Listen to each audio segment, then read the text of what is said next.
Hi guys! Aujourd'hui une vidéo sur Negan, un personnage que j'adore, vous le savez.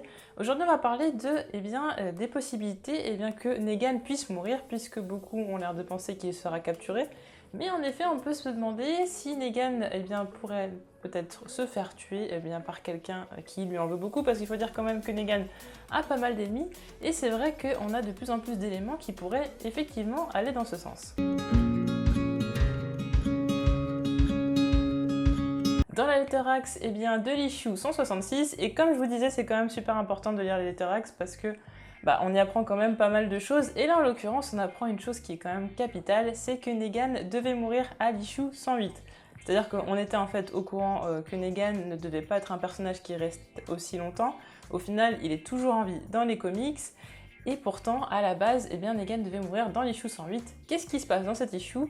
C'est l'issue où notamment on rencontre Ezekiel, mais surtout donc à ce moment-là, on a Negan qui est en train de faire une partie de ping-pong avec plusieurs saviors. Il demande à Dwight de se joindre à lui, qui lui répond par la négative. Suite à ça, Negan va le titiller un petit peu et va prendre le bras de Cherry et va dire qu'il va aller faire des cochonneries avec elle. Dwight qui va le regarder de travers et qui ensuite va se retrouver au royaume, puisque lui va faire en sorte de s'allier avec le royaume et les autres communautés qui voudront détruire Negan.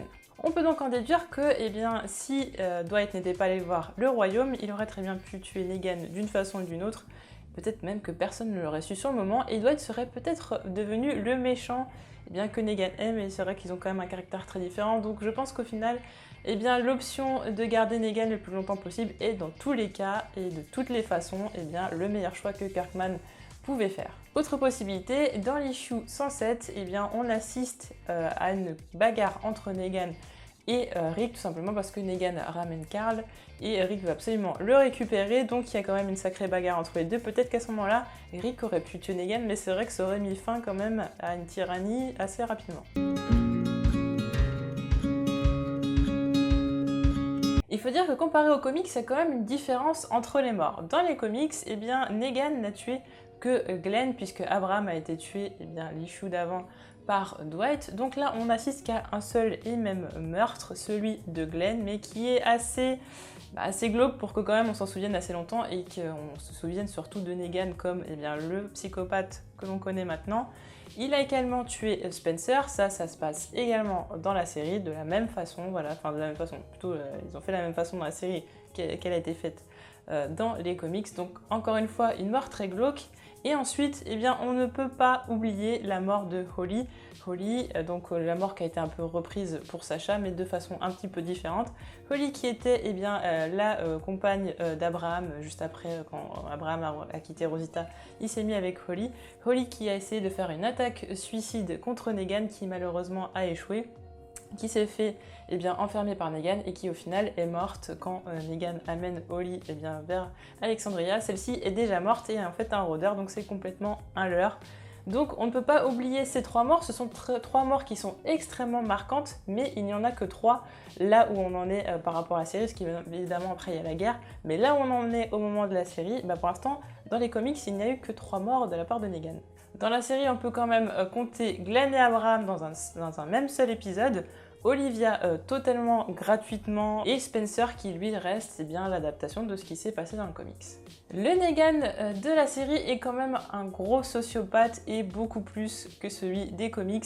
On commence déjà avec l'épisode 16 de la saison 6, avec laquelle Negan a fait quand même une sacrée mise en scène avec la route. Voilà, chaque fois qu'il prenait la route, on avait de plus en plus de saviors, donc un Negan qui aime quand même la mise en scène avec une arrivée quand même assez fracassante. En fait, il est même pas encore là qu'on sait déjà qu'il est partout. On sait que je suis Negan, je suis Negan, je suis Negan. C'est quand même quelqu'un qui aime faire comprendre qu'il a du pouvoir, et encore plus que dans les comics. Épisode 1 de cette saison 7, rappelez-vous, Negan fait quelque chose qui n'est absolument pas anodin et qui causera évidemment la mort de Glenn par la suite. C'est le fait qu'après avoir tué Abraham, Negan fasse regarder Lucille à Rosita. Rosita qui est complètement pétrifiée d'horreur, qui est totalement terrifiée. Par la suite, Dwight, en ayant marre que Negan titille Rosita, il va le frapper, ce qui va forcément faire la mort de Glenn, mais ça n'est pas que ça, puisque la perversion va quand même arriver à son paroxysme, puisque une fois que Negan va attraper Rick, déjà on se demande si Negan ne va pas couper la main de Rick, ça c'est une chose qu'on s'était quand même demandé, mais il va y avoir quand même pendant tout un épisode une espèce de torture mentale qui est absolument... Enfin, de toute façon, torture mentale c'est malsain, j'ai envie de dire déjà de base, mais là c'est vraiment il pousse la chose jusqu'à même à risquer la vie de Rick, alors qu'il a absolument besoin de Rick, il est essentiel, avec toute l'histoire de la petite Hachette, donc d'aller le faire chercher comme si c'était un chien. C'est vraiment, voilà, c'est de la torture mentale, et pour vraiment faire en sorte que Rick soit totalement soumis à Negan, il va passer par des épreuves horribles. Après, on ajoute encore de la perversion avec le moment où il demande à Rick de couper le bras de Carl, mais ça, à aucun moment, ça n'arrive dans les comics. À un moment donné, il faut quand même bien que Negan s'en prenne à quelqu'un d'autre, et il va trouver une bonne personne, puisque Daryl, suite au fait qu'il ait frappé Negan, Negan va décider tout simplement de le séquestrer, mais pas seulement de le séquestrer pour le plaisir de le faire prisonnier, puisqu'il va demander à Dwight de le briser. Et par briser, c'est de lui faire lui aussi des tortures mentales abominables, donc c'est-à-dire ne pas pouvoir dormir quand il en a envie, d'écouter de la musique H24, lui faire manger de la pâtée pour chien, en plus de lui faire les pires boulots du monde, les pires jobs du monde, j'ai envie de dire. Donc il aime aussi briser les gens tout comme Rick, mais d'une autre façon, et là c'est plutôt de façon continue. Daryl va être son jouet en quelque sorte.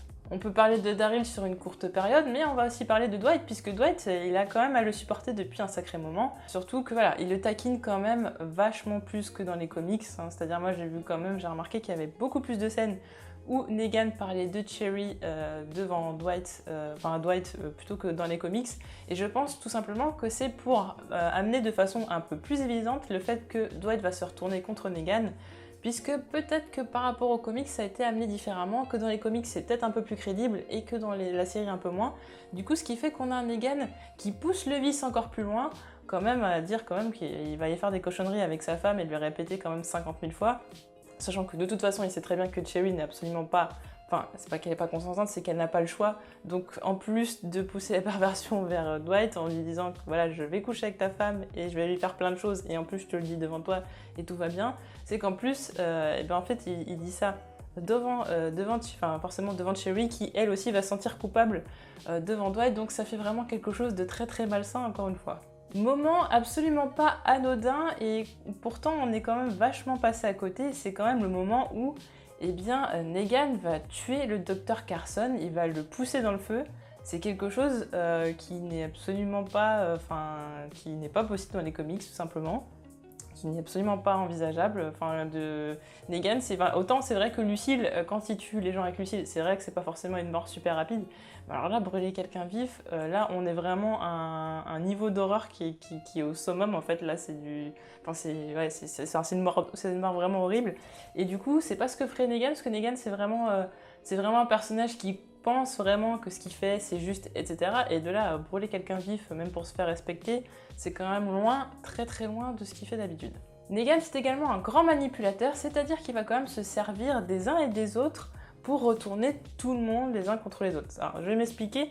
On a le fait déjà qu'il essaye de retourner le cerveau à Daryl, à Eugène et Sacha. C'est-à-dire qu'en gros, vous venez avec moi, vous êtes en sécurité, etc. Ce que je fais, c'est bien, vous inquiétez pas. De l'extérieur, ça n'a pas l'air d'être terrible, mais en vrai, ce que je fais, c'est très bien et vous inquiétez pas, de toute façon, vous serez en sécurité.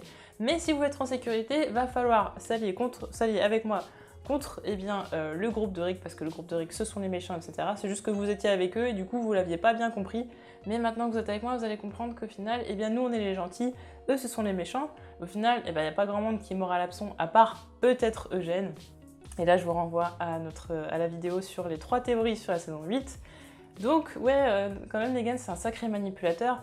Et ne serait-ce que le fait, par exemple, le fait qu'il tue Glenn après que Daryl l'ait frappé, ça fait en sorte que Daryl va s'en sentir coupable par rapport à Maggie.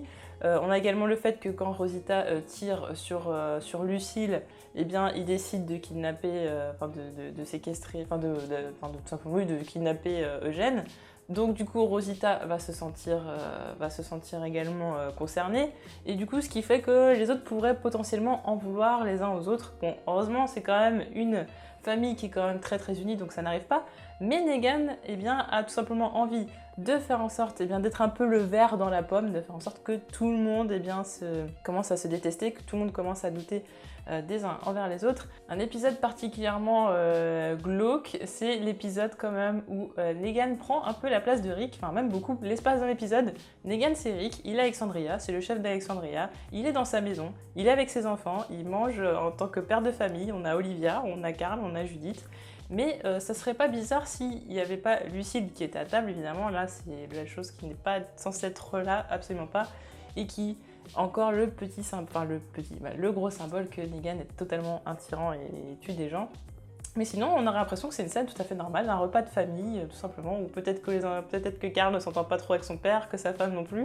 Enfin, à la limite, ça aurait pu être une scène très normale, mais du coup, c'est extrêmement glauque, puisque quand même, Negan, c'est le grand ennemi de Rick, et il va quand même s'introduire chez lui, essayer de prendre sa place, vraiment se mettre à sa place et dire qu'au final, pourquoi il ne tuerait pas Rick, au final, il n'aurait plus de problème.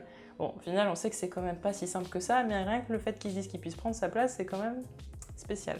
On peut parler aussi du fait que Negan ait voulu prendre les mains de Rick, mais ça, juste après avoir dit à Rick qu'il allait tuer son fils, sachant que dans les comics, Carl et Negan ont quand même une relation qui est très spéciale, vraiment. Je dirais pas, ils sont pas amis ou autre chose, mais ils ont une relation quand même qui est assez spéciale. Et en aucun cas, Negan n'aurait pu tuer Carl, ça jamais, ça n'aurait pu arriver. D'ailleurs, à un moment donné, il dit oui, j'aurais aimé que si j'avais un fils, j'aurais aimé qu'il soit comme ton fils.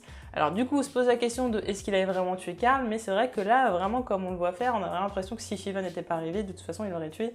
Et là, c'est quand même une énorme différence par rapport aux comics. Et oui, en effet, c'est quelqu'un de beaucoup plus sociopathe, psychopathe que dans les comics.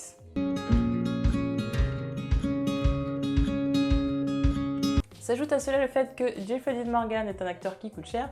Mais moi, j'ai quand même une question qui est intéressante, c'est si Negan meurt, pourquoi pas un gros méchant qui prendrait sa place, un gros méchant qu'on n'aurait pas vu venir, qui pourrait être Eugène. Et là, je vous renvoie à ma vidéo sur les 3 théories sur la saison 8. Eugène qui finalement serait un traître, peut-être qui aurait essayé de faire une espèce de petite rédemption envers Alexandria, ou qui aurait fait croire tout au long qu'au final il était encore avec Alexandria, et qui au final, après la mort de Negan, lui qui peut-être aurait partagé des valeurs avec lui, qui l'aurait vraiment respecté énormément, peut-être potentiellement prendrait sa place, et moi je trouverais ça très intéressant.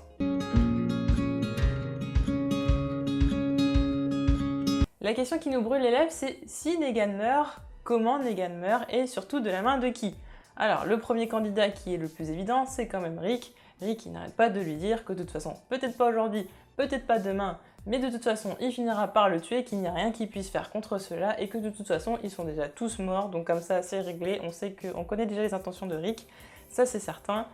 Il a tué ses amis, il a fait vivre les pires choses à ses amis, à lui-même, il a voulu tuer son fils, je pense que là, l'affaire, elle est totalement réglée. Carl également en veut à la vie de Negan, puisque de toute façon, on l'a vu assez souvent, tout comme Rick, Carl a menacé Negan, et ce, à plusieurs reprises. Qui plus est, en plus maintenant du fait que ce dernier n'aurait pas hésité à le tuer si Shiva n'était pas arrivé, je pense que là, il n'y a plus de doute. Dwight est certainement la personne qui a le plus de raisons d'en vouloir à Negan. Tout simplement, Negan a volé sa femme. En plus, il l'a humiliée. Il a utilisé sa femme comme un objet sexuel. Et en plus, c'est de sa faute si sa femme est partie. Et en plus, sans lui, parce que vu ce que Negan a fait, vu la peur que Dwight avait par rapport à Negan, forcément Dwight a fait tout ce qu'il voulait. Et du coup, quelque part, ça l'a un peu changé. Donc, indirectement, enfin plutôt directement, j'ai envie de dire, Negan est responsable du départ de Cherry et donc du fait que Cherry l'ait quitté. Daryl, lui, souhaiterait venger la mort de Glenn et d'Abraham. Et aussi, on a quand même l'impression qu'il ne s'est pas remis des sévices qu'il a subis pendant sa séquestration. Donc un Daryl qui n'est toujours pas remis de ce qui s'est passé et qui psychologiquement ne va pas très bien. Maggie, elle, on s'en doute, voudrait tout simplement venger la mort de Glenn, mais aussi le fait de tuer Negan, ça ferait en fait un monde à l'image de Glenn, comme elle le dit. Donc évidemment, il n'y a pas de place pour un monde avec Negan.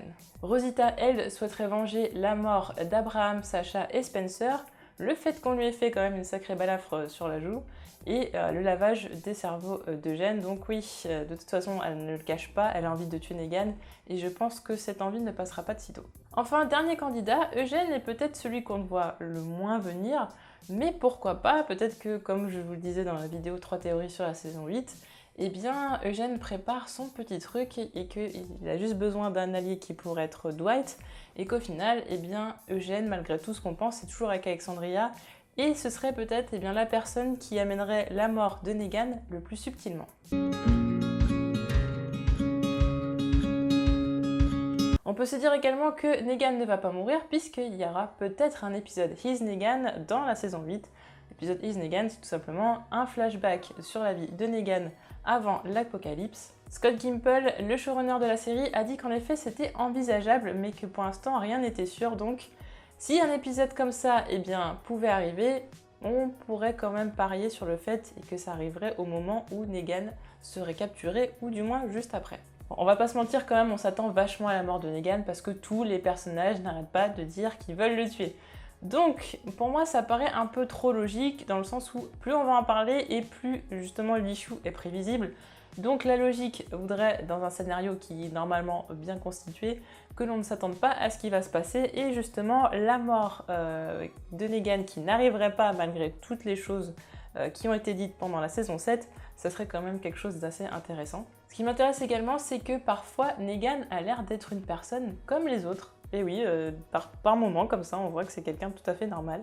On en parlait justement de l'épisode où il est dans la maison de Rick avec Judith, Carl et Olivia, donc qui a l'air totalement comme un père de famille normal. On a l'impression que c'est quelqu'un qui a envie d'avoir une vie tout à fait normale malgré l'apocalypse. Dans l'épisode 16, il y a aussi, comme je vous en parlais dans ma review, c'est le moment où Negan remercie Sasha pour ce qu'elle va faire, et là comme je vous disais, l'acteur joue très très bien puisque en fait on n'a même plus l'impression qu'on voyait Negan, on voyait l'acteur jouer en fait un autre rôle, ou peut-être être lui-même en fait. Toute la partie Negan, les mimiques etc. n'était plus là, on voyait tout simplement quelqu'un de normal qui remerciait quelqu'un, et moi ça m'a quand même assez choquée, et c'est vrai que c'est un moment où on se dit au final il n'est pas toujours en train de manipuler les gens, il y a des moments où il est sincère et il est honnête, et ça fait bizarre. Il y a même le moment où Negan apprend la supposée mort de Maggie. On a vraiment l'impression que Negan est sincère et qu'il a l'air vraiment concerné par sa mort. Negan, c'est surtout l'antagoniste culte de Rick dans The Walking Dead. C'est en fait toute la saison 7 n'a d'intérêt que parce que Negan existe, que parce que il y a l'arrivée de Negan. Demain il n'y a pas de Negan, je ne sais pas de quoi serait faite en fait cette saison 7. Negan prend tellement de place dans les comics puisqu'il est encore en vie. Si Kirkman ne l'a pas tué, c'est vraiment pour une bonne raison. Et la bonne raison, c'est que de toute façon, Rick et Negan sont quelque part un peu liés. Vous savez, vous avez un peu Batman, les Jokers, vous avez toujours, il y a un peu ça dans pas mal que ce soit des BD ou autres. Voilà, le gentil et le méchant entre guillemets, mais leur relation est quand même vachement plus compliquée, beaucoup plus complexe dans les comics. Donc voilà, on n'est même pas à une partie à un quart de ce qui peut se passer encore dans les comics. Il y a beaucoup de choses sur Negan à exploiter, et c'est d'ailleurs pour ça qu'on verra justement, j'espère, l'épisode sur la backstory de Negan. Il y a beaucoup de choses à explorer, la relation entre Rick et Negan, la relation entre Carl et Negan. Et pour l'instant, on ne peut pas le faire mourir après une guerre, tout simplement sans avoir ne serait-ce qu'un petit peu exploité toutes les facettes de ce personnage qui est un des plus intéressants de The Walking Dead. Il ne faut également pas trop s'éloigner des comics parce que quand même, c'est une série qui, même si elle prend des libertés sur certaines choses, on est quand même très très proche des comics sur pas mal de choses. Et là, enlever un élément majeur qui est Negan qui est là maintenant depuis 66 issues, l'enlever, là je vois pas comment on peut faire, en fait ça n'est techniquement pas possible. Plusieurs questions peuvent se poser. Par quel grand méchant on va le remplacer si là on le fait mourir après la guerre, par quel grand méchant on le fait remplacer, sachant que les chuchoteurs par la suite ne sont pas super exploités dans les comics, donc à moins qu'ils le fassent dans la série, voilà. Deuxièmement, si pour l'instant il n'y a pas de méchants, que les péripéties par exemple se passent par rapport aux rôdeurs ou par rapport à des petits méchants comme on avait par exemple les cannibales ou autre chose, mais quels personnages vont vraiment porter la série, parce que là on arrive à un moment où les personnages s'effacent un petit peu justement pour laisser de la place à Negan, donc là il va falloir redonner un petit peu d'intérêt à nos personnages principaux. Là ça va, pour Rick par exemple on n'a pas de problème, pour Morgan on n'a pas de problème, mais des personnages par exemple qui ont été un peu plus en retrait comme Michonne et Carol, il va falloir quand même les faire revenir sur le devant de la scène. Donc là ça veut dire à nouveau qu'on va devoir refaire des focus sur chaque personnage. Ça va être compliqué, Laisser vivre Negan, c'est quand même, tout simplement, faire en sorte qu'il y ait des tensions, parce que si Rick demain décide que Negan va vivre, que vont penser Maggie, que va penser Daryl, Dwight, Rosita, toutes ces personnes qui voulaient la mort de Negan, est-ce qu'ils vont être d'accord avec le choix de Rick? Ça va être une question. Comment Rick va réussir à les convaincre? Peut-être même qu'on aurait Eugène qui plaiderait en faveur de Negan. C'est possible. En tout cas, ça apporterait quand même des relations un petit peu compliquées et justement de se poser la question de est-ce qu'on va tuer quelqu'un parce qu'en effet lui aussi il a tué quelqu'un, c'est un sociopathe, etc. Ou est-ce qu'on fait la justice, et la justice c'est d'enfermer quelqu'un tout comme on le faisait avant l'apocalypse. Et ça, je trouve que c'est une question qui va être très intéressante à traiter. Enfin, laisser Negan vivre, c'est tout simplement faire en sorte de montrer que Rick est un homme sage, est un homme qui va sûrement forcément être encore plus respecté, puisque c'est quand même un choix qui est très très très courageux, qui n'est pas facile. Et là, on verrait vraiment une autre facette de Rick, quelqu'un qui est beaucoup plus réfléchi, qui va vraiment se dire que la justice, et ça, qu'on doit revenir au basique de la justice, et que même s'il se passe des horreurs, même si le monde a changé, que les humains, eux, ne doivent pas changer. Donc voilà pour cette vidéo sur Negan, et si en effet il peut mourir ou non. Personnellement, je pense que ce serait pas une bonne idée. Je dis pas que ça arriverait pas, mais je dis en tout cas que ce serait vraiment une très mauvaise idée. C'est un personnage vraiment juste exceptionnel, et je vous invite à regarder mes Is Negan pour ceux qui ne les ont pas encore vus, parce que justement ça explique tout le passé de Negan. Vous n'avez pas besoin d'avoir lu le comics avant, parce que de toute façon ça ne vous spoilera pas. Donc du coup il n'y aura pas de problème à ce niveau-là, vu que c'est une backstory, vu que ça se passe avant tout ce qui se passe dans The Walking Dead. Il n'y aura absolument pas de spoiler, donc je vous invite à regarder les Is Negan. En tout cas, n'hésitez pas à me donner vos théories sur est-ce que Negan va mourir, s'il meurt, comment et de la main de qui, et pourquoi il ne mourrait pas. Et on en reparlera certainement dans une prochaine vidéo, et je vous retrouve de toute façon très bientôt. Salut!